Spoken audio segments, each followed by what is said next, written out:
Hi, everyone, and welcome to week 6. This week, we'll be talking more about motivational interviewing and some of the techniques that are used to facilitate that communication. This week's objectives are to identify components of motivational interviewing. You will practice using MI in a case scenario. You will be able to explain the importance of MI, explain how to create an MI conversation, and describe the MI process.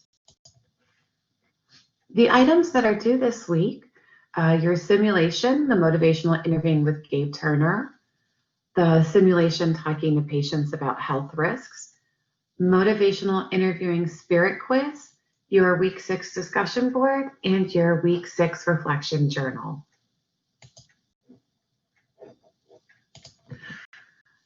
So if you recall, motivational interviewing is a client-centered and guiding method of communication to strengthen motivation for change. The primary goals of motivational interviewing is to minimize resistance from your clients, elicit change talk, explore and resolve ambivalence, to nurture hope and confidence, and it's this paradox of change.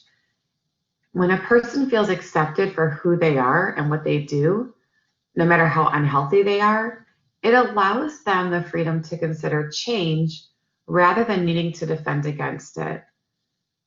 And the important piece that you should take away from this is that you need to have sympathy and empathy with your clients and really talk about their positive aspects of their life so that they start feeling confident in their own abilities to make change. Here's what not to do. Do not judge. Do not give advice. Do not tell your client what to do. And do not force them to talk to you about it. It really needs to come from them. So I found this rule to highlight the principle of motivational interviewing. The R stands for resist the writing reflex.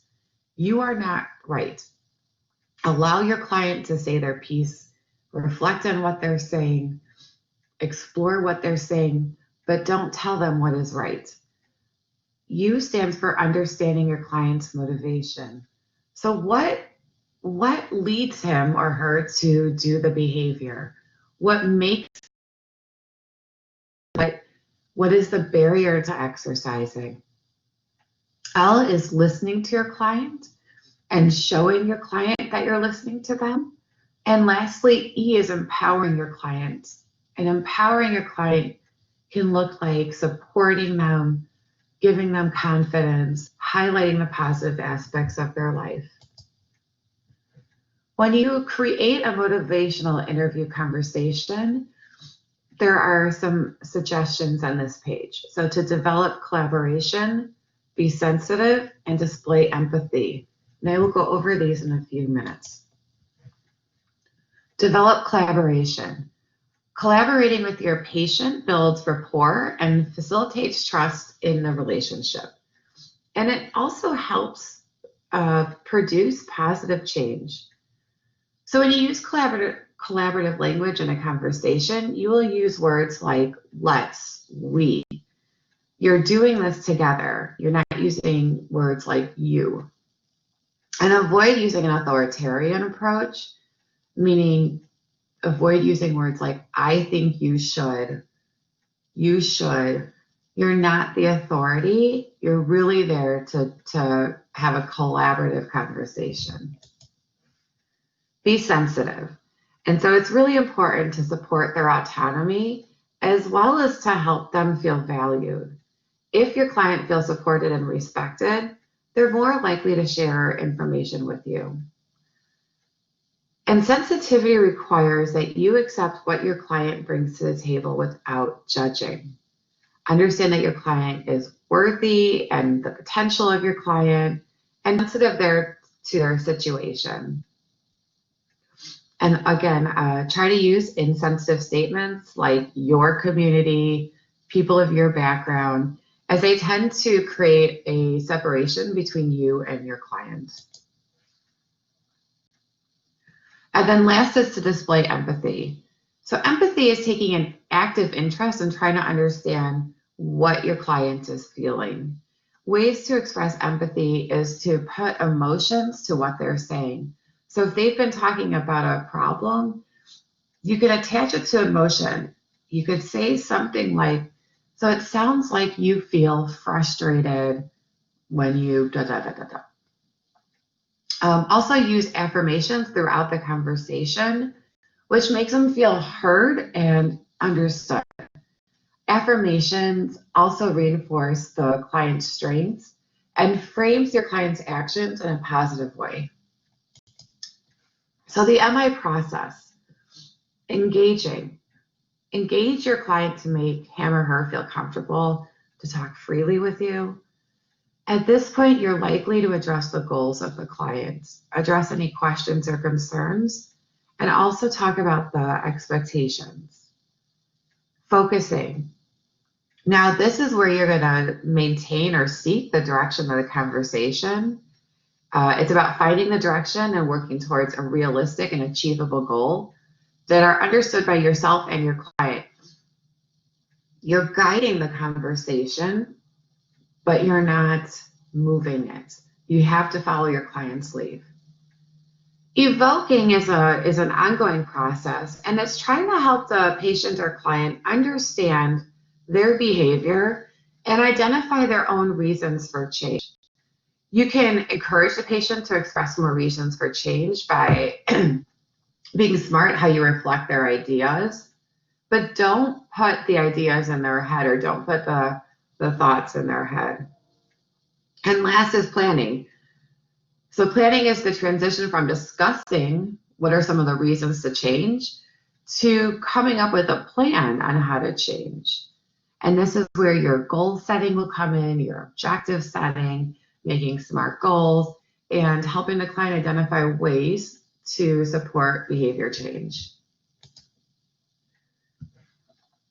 One of the methods in motivational interviewing is OARS, which stands for open-ended questions, affirmations, reflections, and summary. Open-ended questions are questions that allow your client to fully answer a question, to delve deeper in the conversation. These are not yes or no questions. And so they could start with who, what, where, why, when, how. You could also say, please tell me more about, please explain about. And so this really helps facilitate the conversation. Affirmations are statements that encourage the positive things your client is doing. And so you need to pick out things in the conversation that you could say, wow, that's really good, or it sounds like you worked really hard to achieve that and you were successful. Reflections, are restating your client's thoughts and ideas to confirm what they're saying. You could also put feelings in there. So as I mentioned earlier, it sounds like you're feeling this when this happens. And then lastly, summaries are used at the end to highlight or recap what you talked about during the session. It can help clarify any muddy points that the client made. Also, that allows the client to see that you've truly listened to them and make any corrections. We talked about rulers quite a bit in our first class, CHW 101. But again, rulers are a great way to assess the patient's motivation for change and elicit change talk. And so there are 3 ways you can use this. One is you could say, on a scale of 1 to 10, how healthy are you? Your client says 6, and say, great. Why did you say a 6 rather than a 4? And then now you could use the other way. Okay, so why did you say 6, not an 8? And you can use the same example for readiness to change. So on a scale of 1 to 10, how ready are you to change? Or the importance of change? Or how confident are you in making this change? So it really helps create a baseline to know where your client is coming from. And eliciting change talk. So it's important for you to help create opportunities for your client to share change talks or statements and express positive ideas about change. It can be as explicit as a statement about the desire to change, like, yeah, I wish I could quit smoking, or as subtle as a complaint about the current situation. This concludes our PowerPoint for this week. I hope you have a wonderful week, and feel free to email me if you have any questions.